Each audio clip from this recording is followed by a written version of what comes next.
power of courts or quasi-judicial agencies to decide cases filed before them and falling within their jurisdiction. Adjudication po ang tawag, mayroong Tagalogin yan, kasi walang Tagalog yan. Okay? Power ng mga korte or quasi-judicial agency. Sino yung mga quasi-judicial agency? Sino? Basta kami parang ngayon. Quasi-judicial agency, labas ng korte. At ang bawat ahensya din ng gobyerno under the executive, mga departments, meron silang adjudication body. Pwede kayo mag-hearing sa Department of Agraria, pwede kayo mag-hearing sa Department of DSWD, may mga internal adjudication board sila sa mga sigurot din, sa mga dispute, okay, na hindi dadaan sa korte. The court will be the last resort. Okay? Last resort. Amicable settlement. Sir, mapasok mo siya?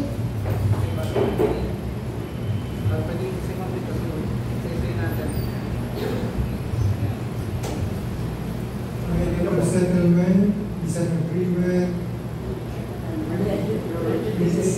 which during litigation and conciliation proceedings. Yan. Amicable settlement ang tawag sa kasunduan na buuna na magkabilang panig. Arbitration is a process wherein the third party from outside will be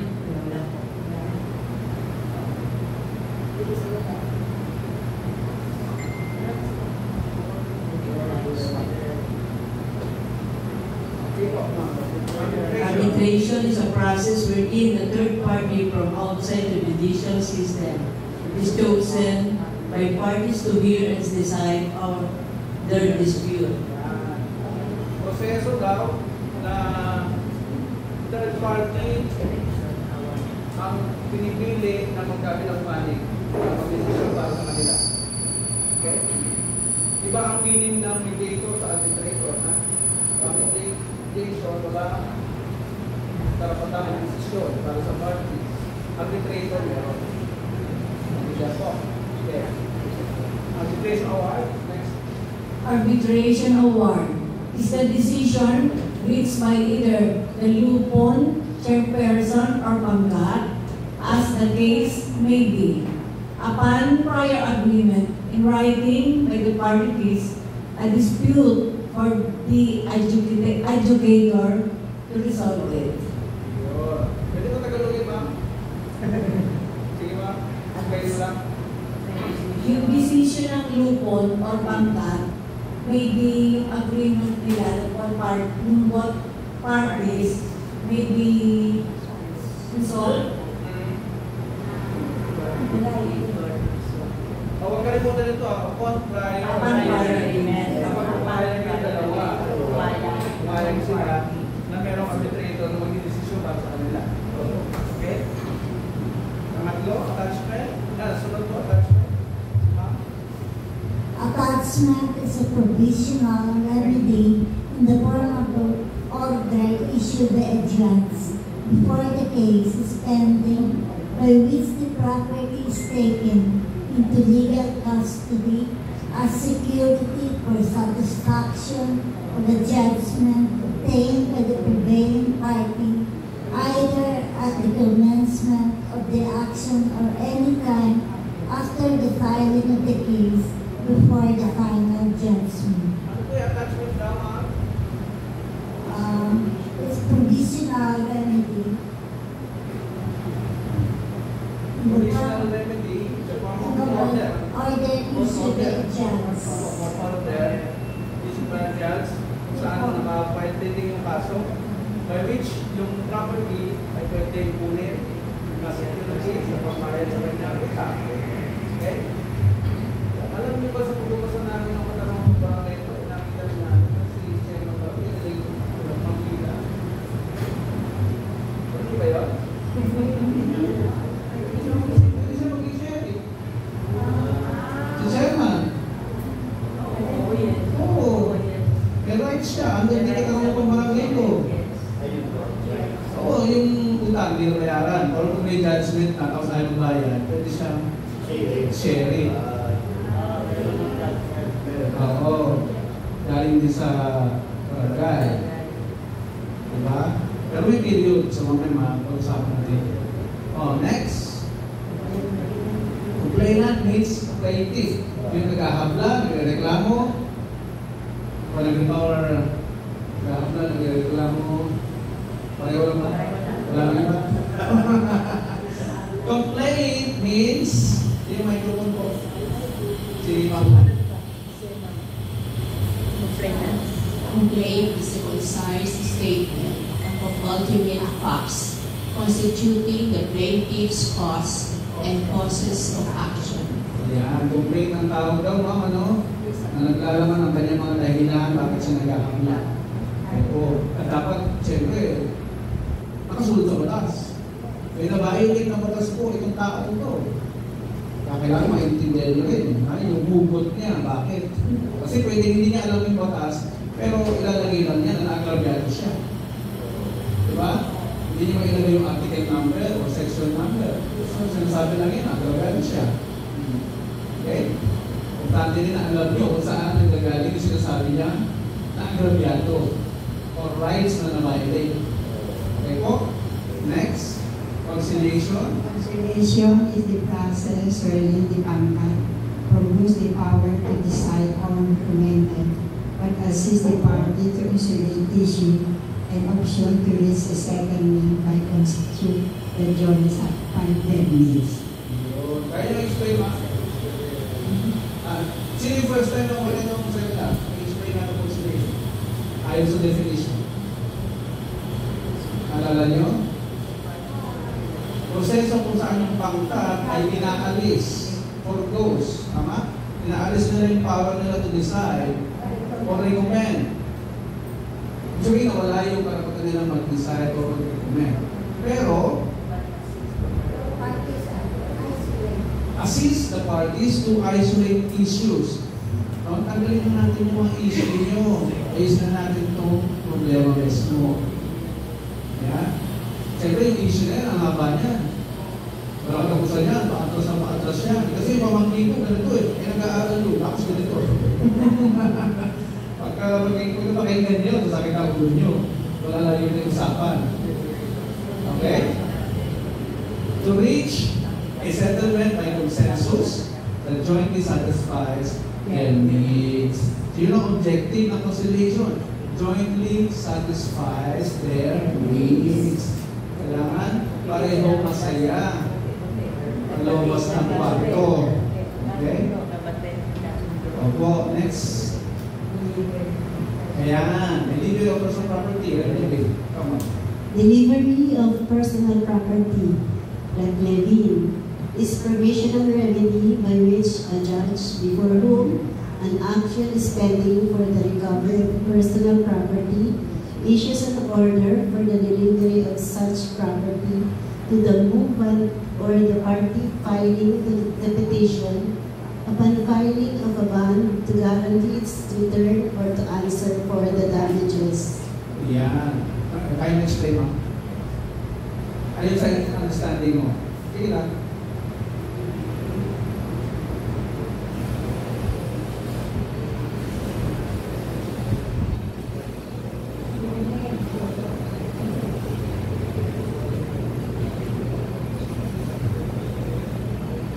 All friend?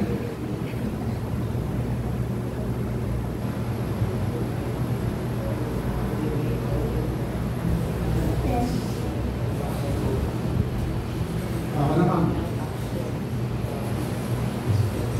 Yun pong judge ang magbibigay ng action para sa pagbawi ng property. Yung personal property na pinag-didispute ng dalawang parties. Merong ban? Merong ban na sinasabi. Alam niyo yung ban?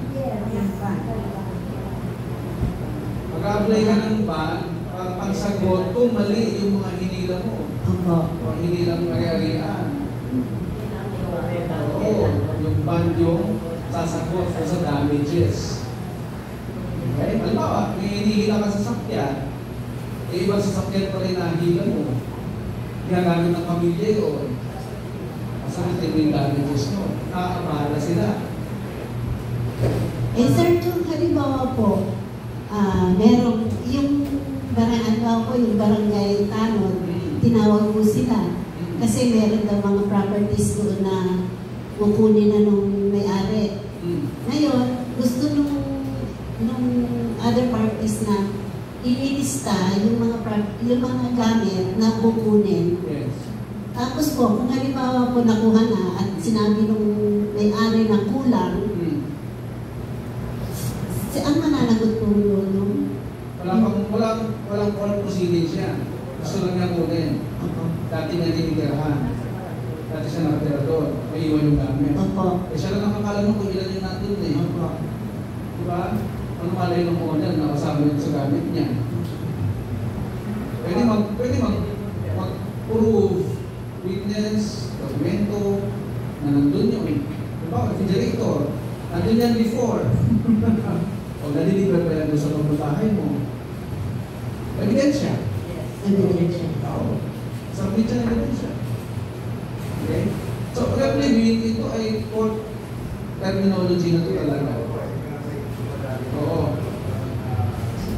Baka maka-encounter kayo na may sharing na darating na makikipag-coordinate sa inyo kasi baka biglang gumulo, magkaroon ng resistance, witness kayo.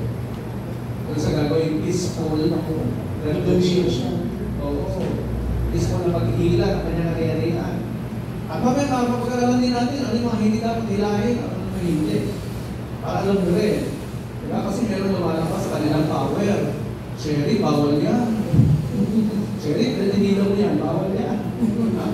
Okay? Yes. O, naka-itemize. Nandito rin sa booklet na ito. Isa-isay natin. Okay? Next. Execution. Execution is the process of exacting satisfaction for or both of the parties through compulsory or coercive means. It entails the enforcement of the terms of the amicable settlement or arbitration award insofar as this may enjoin or command any of the parties to perform an act, give something, or refrain from doing some act. Explain, ma'am.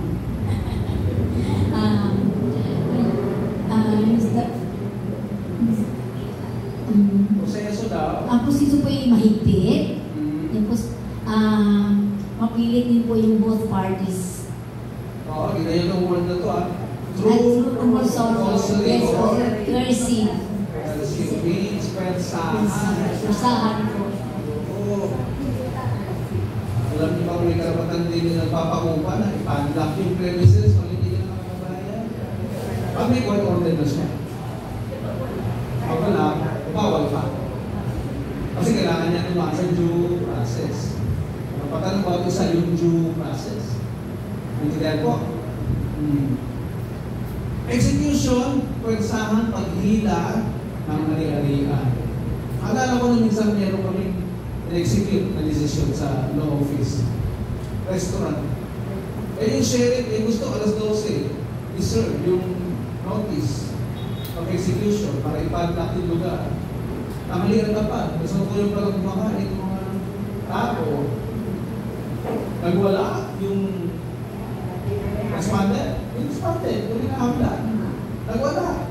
Pwede mamaya na lang, pagkatapos nilang kumain, yung sharing mag-ibo. Nanonood pa lang ako nun. Siyempre sa inyo authority, di ba? Yung ba yung respondent yung lamesa? Wala. Doon po na imas-masan si Sherry. O sige na nga, mamaya na lang. Hindi ko magwala. Okay? Although may rights siya talagang gawin. Pero bilang tao, bilang implement natin, di ba? Oo. Respeto. Ito na, may ng konti. Pabigyan mo natin, maniluto nilang mabenta. Di ba? O, hindi na puro rights talaga. Kasama natin yung magiging Humility din.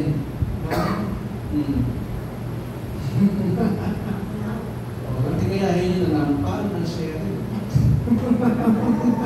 Kilala niyo yan. Nampal ng sharing. Okay, next. Habeas corpus. Next po. Sino po next? Babasa. Sir. Habeas corpus is a judicial proceeding for the purpose of releasing a person who is legally deprived of liberty or restoring rightful custody to the person who has been deprived of. Yan. Habeas corpus ang tawag. Pwede mo explain sir?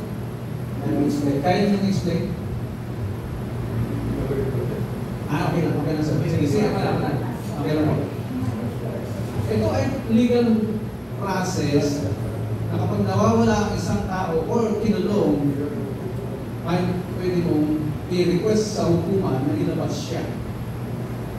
Again, yung process pa din eh. Due process pa din eh. Due process na nagre-reklamo, due process din ang nireklamo. Pansin nyo? Illegally deprived. Pwede unlawful arrest. Diba? Inaresto ng walang wala. Okay? So, habeas corpus ang tawag doon. Para maintindihan nyo din. Diba? Para tayo nasa law class. Diba? Okay? Di ba po din? Sino po next? Ma'am. Okay po.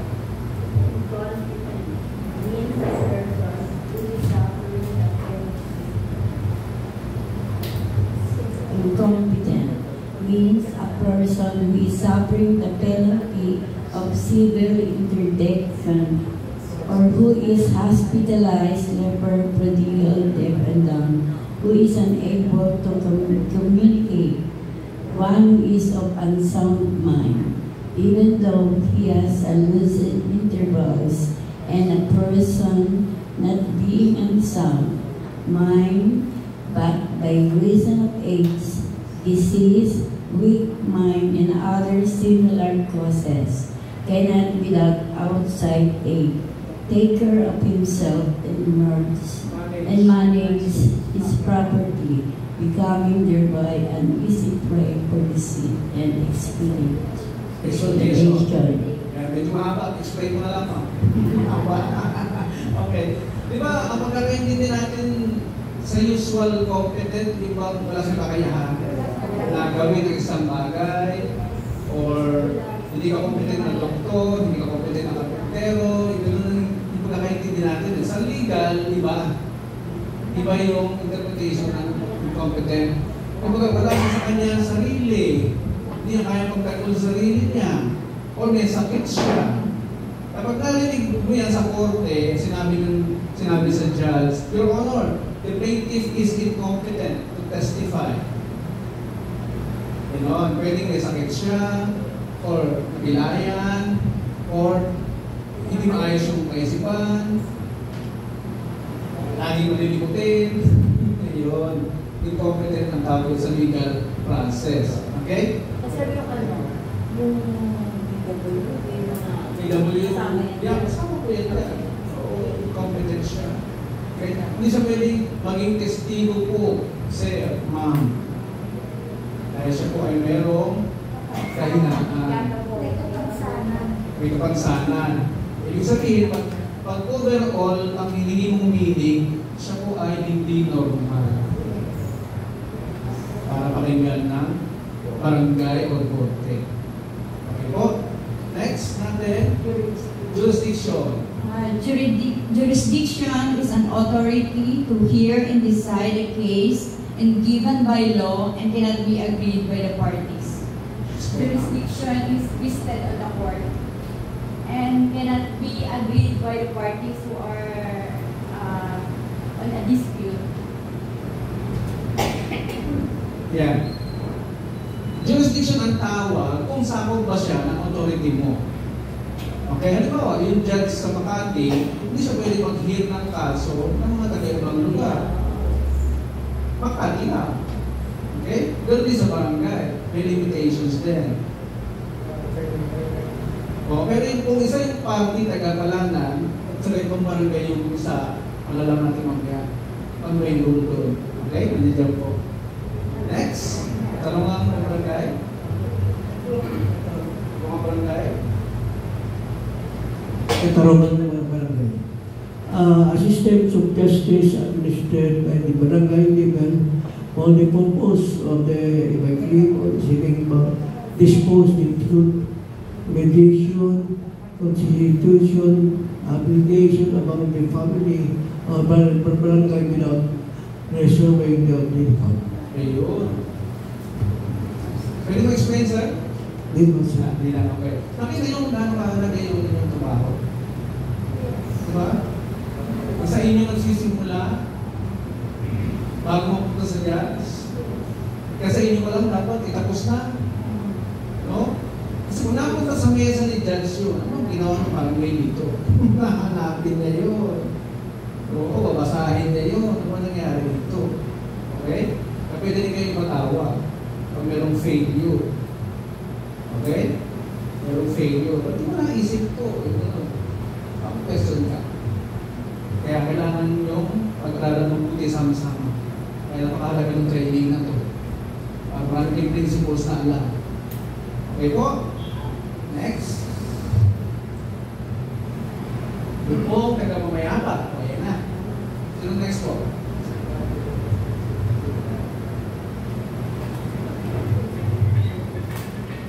Bukal Pamayapa is a body organized in every barangay composed of punong barangay as the chairperson and not less than 10 and more than 20, from which the members of every pangkat shall be chosen. Ang pun daw ay pwedeng 10 hanggang 20 membro at ang pangkat ay pinipili na kaptan. Every barangay composed of punong barangay as the chairperson and not less than 10. So, kasali ba ang chairman sa lupon? Yes. Kasali. Chairperson. Chairperson. Okay. Next. Mediation, sir. Mediation is a process wherein the lupon chairperson, barangay chairperson assist in disputing parties to reach settlement by consensus that jointly satisfy their needs. Ito po yung proseso ng miyembro ng lupon para pagbatiin silang kapwa parties, kasama na rin po yung barangay chairman para masatisfy po yung kanilang gusto ng bawat isang partido. Yun, proseso kung saan magkakasundin natin sila. Patulong ang barangay chairperson din ma-reach ang kanilang kagustuhan sa isa't isa. Kasi kanya-kanya silang needs, di ba? Na gustong matupad, gustong mangyari. Para alam din natin yun. Mediation ang tawag ito. Unang proseso. Okay po? Minor ang tawag. Ako na dito. Minor ang tawag kapag siya ay below 18 years old. Bakit kaya may 18? Kasi sa genocide ng science, ay nadap ng law, sa edad daw natin ng 18, ay nakaka-18 din tayo ng tama at mali. Okay po? Kaya yan edad ni Sinet. Next of kin, yung next person. Next of kin. Next of kin. Next of kin, individual who are relative or responsible friend with born the minor of incompetence life. Pangkat, tagapagkasundo, pangkat.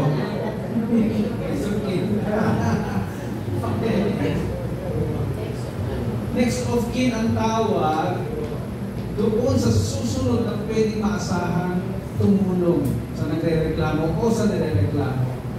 Next of kin. Pag wala siya, kadalasan yan ay pamilya. Family members mo na inuuna, siyempre, di ba? Pag wala ka pamilya, nakasama siya o katabi o malapit na pwede tumakbo, sino yung next of kin? Sino? Mag-anak. Mag-anak. Pag wala pa rin mag-anak, sino next of kin? Kaibigan. Responsible friend. Competent friend. Ha? Huwag din yung incompetent. Wala mangyayari. Okay. O, pangkat. Next. Sino po next? Pabalik na tayo ulit. Sige, pabalik na ulit. Pangkat taga pagkasundo is a conciliation panel constituted from Lupon membership for every dispute brought before the Lupon, consisting of 3 members after punong barangay has failed in mediation effort. Yun. Explain mo, sir. Explain mo. Explain mo. Sige, ma'am. Pag hindi mapagkasundo yung dalawang party na may gulo, yung barangay ay is a religion ito sa Lupon para sila ma-acknowledge. Ayun. Ibig sabihin, nagiging tatlo na lang sa inyo yung magre-resolve. Tama ba? Tama? Nagiging tatlo na lang. Hindi na 20.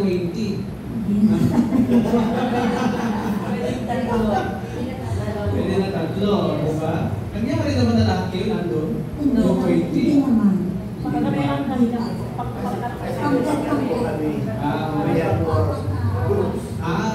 na pangkat, 5 na. Schedule. Ayun, buti naman. Very good. Pwede na. Tatlong attendance. Okay. Very good. Yung may membro. Pangkat. Okay. Pagka nakakuha na ng tatlo,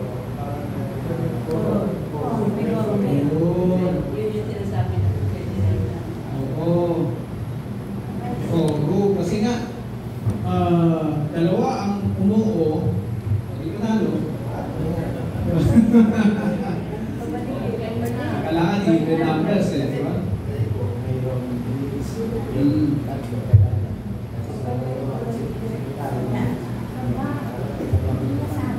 Okay, very good, very good. Preliminary injunction. O, sino next? Preliminary injunction. Ayaw naman salita ng tatanda. Preliminary injunction.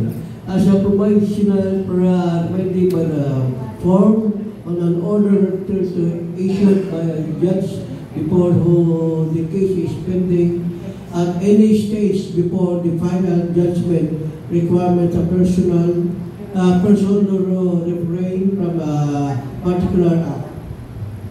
Yun. Pwede mo explain, sir? Ay, po. Sige po.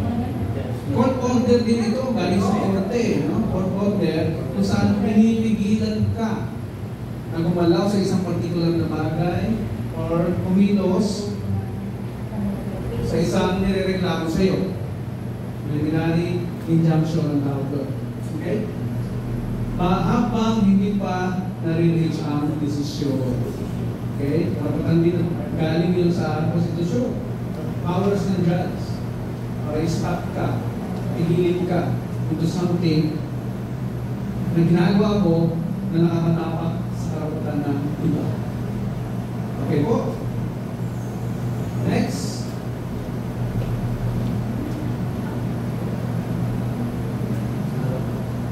Repudiation. Mararinig niyo ang salita nito? Repudiation. Di ba? Sige ma'am, maganda ito, maasa natin. Si ma'am po. Yan. Repudiation is an act of rejecting the validity or refusing to act the terms and conditions of agreement on the ground of vitiation of consent by fraud, violence, or intimidation. Can you explain, ma'am?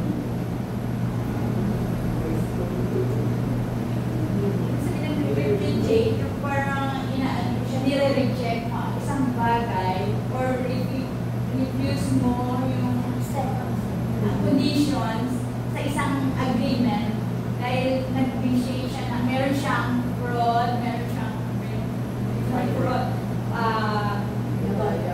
pandaya, merong violence, at saka merong intimidation. Vitiated siya with of consent, kaya ano siya, pwede mo siyang i-repudiate. Ibig sabihin, i-reject mo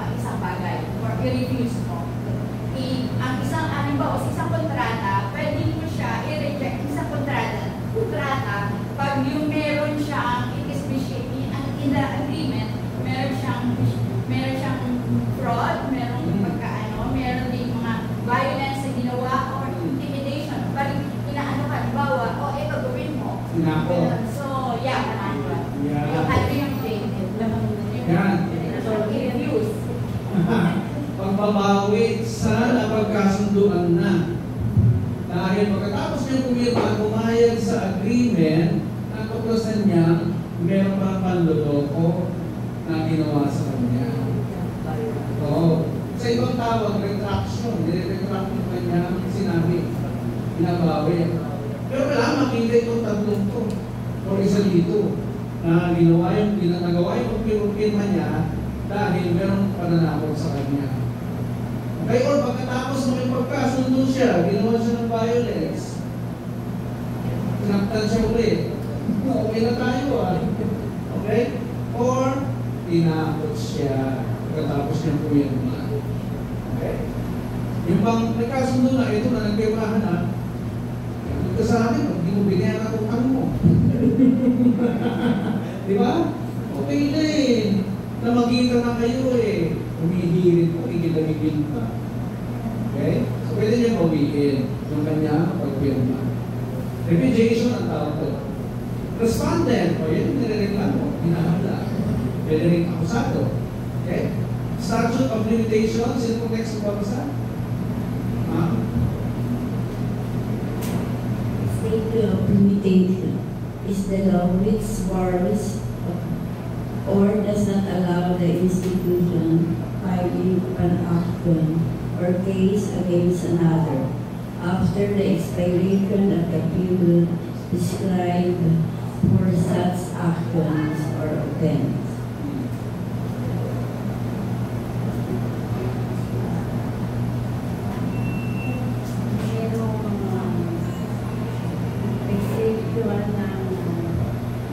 Case against another after the expiration of the period prescribed for such action.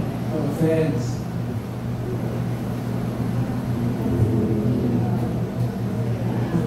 Lapse of period of case against another party. Expiry date ng batas na violate. For example, yung theft, or yung slander, or yung defamation, merong period na rin na pwede kang mag-file.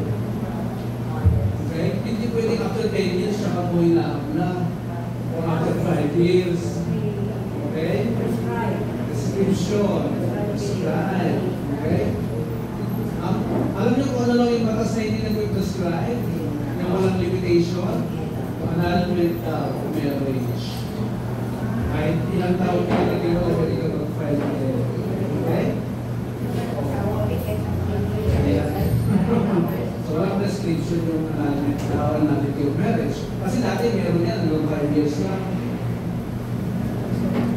Meron isang batas na ginawa, 10 years lang. After 10 years, hindi ka na pwede mag-file. Inalis yun. Inalis na yun. Pero kung tungkol sa technical defect sa mag-asawa, yung 5 years, yun lang ang period mo.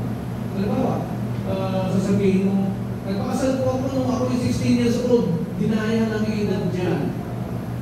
Kaanal-anal yun.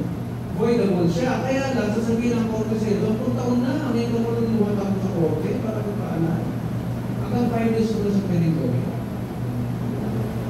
Okay? At lalo na kung dumami na anak mo, bakit ngayon ko nagsasabi na ganyan, na 16 years old ka lang, pinasal ka. Hindi na siya pwede.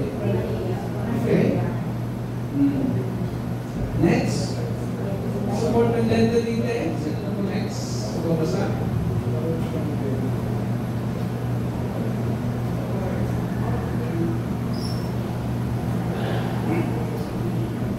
Meron po sa instance na pwede lumapit sa inyo ang isang hina o babae na matapos siya makakuha ng court order para supportahan siya ng kanyang ex ay hindi nagbibigay yung ex. Ang lumapit sa inyo.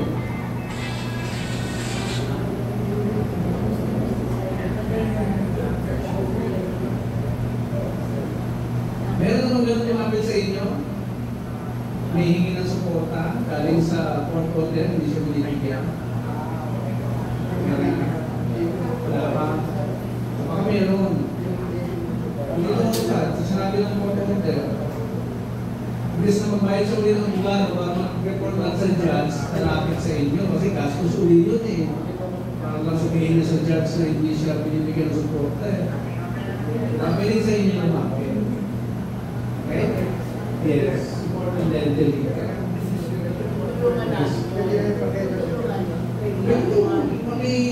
Tulong lang. Tulong lang. Sakali. Yes. Siguro na desisyon na, di ba? Tapos na. Hindi nga lang siya malapit ulit dahil gagastos ulit ng lawyer para lang lumapit. So, pwedeng sa inyo lumapit. Yes. Hindi nyo naman kupromote yan. Ito sa kanila may dumating sa inyo. Di ba? Para pwede din kayo. Okay? Nakakuha ko ng court order eh, para bigyan ng sustento, pero hindi niya pinibigyan. Paano ka gawin? Ito naman yung husband niya.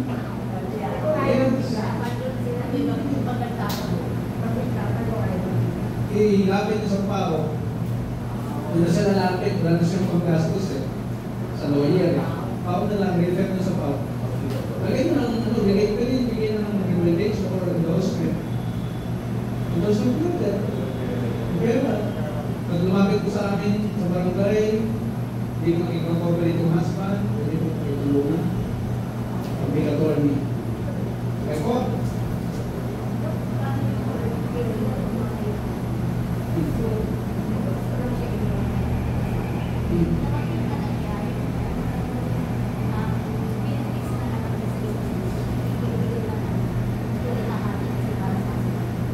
Matay yung mata. Lumabas. Hindi. Siya buhay. Nung-bugis pa lang siya iluwan na. Oo. Pinata na yun. Wala na lang. Namatay yung isang ano. Nag-bring siya sa isang Pero isa ng tatay nito ah. May kasama na. Kasi dalawang mati na din dito eh. Pero ano, hindi siya nag-bring ng partner. Kasi inakati yun. Ati sa dalawang mata. Oo nga, ganun talaga. 50% sa babae. Hindi niya malukit kung saan yung experience sa Kasi yan na naghahanap ng tao. Missing person. Oo, missing person. Iniwanan. Ano kaya? Qualified na po ba kasi? Diba? Iniwanan. Iniwanan. Pag yung ano ko, hindi more tahanan kakal, pero niliglang sa barangay. Ay, candidate for housing. May experience din, sir. Candidate. May experience. 12 years old, nakita yung brother, pero andyan na yung kakal. Kasuhan na. Ano lang po sa pao na galing na po ng bata hindi na sinusunan ng tao. Ikaw may proseso kayo sa pagkain ng housing? Oh, yung housing officer. Wala dito housing officer.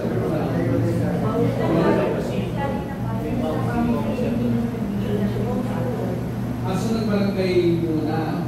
Tapos nagkasundo. Tapos ayaw magbigay. File action mo. Hindi na ito file action. Siya na, pero mahal ko lang ang bugado niya. Pwede naman sa pagula sa pera. Ang tawag mo sinulang po bayad sa Oo, siyempre yung bayad yun. Like yung lawyer, yung bayad yun. Diba? Pwede. Pero tandaan nyo kapag criminal case, yung prosecutor ang pinakabugado nila. Prosecutor, ang pinakabugado nila sa criminal cases. Kasama din yung boss. Oo, government. Yung ikabugado niya. Okay? So mga mayayaman, nakuha din sila ng mga private lawyer. Pero hindi makadala yung private lawyer, hanggang makakuha ng piskal, yung mga gagawin niya, ipapayag niya sa korte, subject to the approval ng piskal. Kontrolado pa rin ng piskal. Pagkukuha ka pa ng private lawyer. Only rich people do that. Mga rich families. Okay? Venue. Venue ang tawag kapag kung saan i-hear dinidesisyonan yung isang usapin. Kaya yung tawag. Okay? This is not fixed by law, except in criminal cases. Bakit except in criminal cases? Kung saan naganap yung client? Doon ipapile. Okay? And can be agreed upon by the parties. Pwede magkasunduan sa time of file. Sa mga civil contracts o kasunduan, kapag hindi na ito pa nag-usapan, pero nilalagay sa hulihan, na pag hindi nagkasundo, magpaprint tayo sa Makati lang. Meron ka ng kasunduan. Okay? Intervenance, siguro papatapos na yan. O introduction. Punta tayo lang sa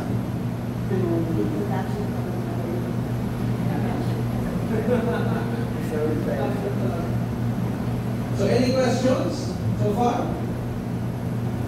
Kailangan mo break? CR break, water break?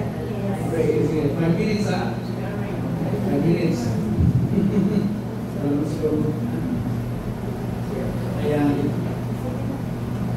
That's chapter 1. Sino gusto mag-water break, CR break? Chance na, 5 minutes. Thank